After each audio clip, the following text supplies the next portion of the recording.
सोलापूर महानगरपालिका निवडणुकीत भारतीय जनता पार्टीला मिळालेल्या अभूतपूर्व यशाबद्दल मुख्यमंत्री देवेंद्र फडणवीस यांनी पालकमंत्री जयकुमार गोरे यांचे पेढा भरवून अभिनंदन केले। भारतीय जनता पार्टीच्या या ऐतिहासिक विजयासाठी योगदान देणाऱ्या भाजपाच्या लोकप्रतिनिधी, पदाधिकारी, नेते आणि कार्यकर्त्यांचे मुख्यमंत्री देवेंद्र फडणवीस यांनी तोंड भरून कौतुक केले। सोलापूर जिल्ह्याचे पालकमंत्री म्हणून पदभार घेतल्यापासून पालकमंत्री जयकुमार गोरे यांनी सोलापूरच्या रखडलेल्या विकास कामांसाठी शासन दरबारी पाठपुरावा सुरू केला होता। त्यासोबतच त्यांनी स्थानिक स्वराज्य संस्थांच्या येणाऱ्या निवडणुका डोळ्यांसमोर ठेवून स्थानिक लोकप्रतिनिधी, पक्षाचे पदाधिकारी यांच्या समवेत पक्ष बांधणी देखील सुरू केली होती। तसेच मनपाला जिल्हा नियोजन समितीतून भरघोस निधी देऊन शहर विकासाची कामे मार्गी लावली। शहराच्या मुबलक पाणी पुरवठ्यासाठी, स्वच्छतेसाठी शासन दरबारी मागणी करून त्याकरिताही निधी उपलब्ध करून दिला।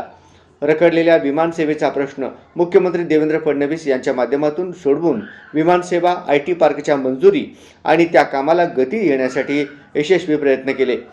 सोलापूर महानगरपालिका निवडणुकीत विजय प्राप्त करण्यासाठी नव्या सहकाऱ्यांना जोडून घेऊन नव्या आणि जुन्यांचा मेळ घालून पालकमंत्री जयकुमार गोरे यांनी निवडणुकीची रणनीती आखली होती। आमदार सचिन कल्याण शेट्टी, आमदार देवेंद्र कोठे आणि शहराध्यक्षा रोहिणी तडवळकर यांनी प्रतिसाद देऊन सक्रिय सहभागी झाल्यामुळे मनपा निवडणुकीत पक्षाला मोठा विजय मिळाला। मुख्यमंत्री देवेंद्र फडणवीस यांनी प्रचार काळात सोलापूर शहरात सभा घेऊन सोलापूरच्या जनतेला विकासाबद्दल आश्वस्त केले।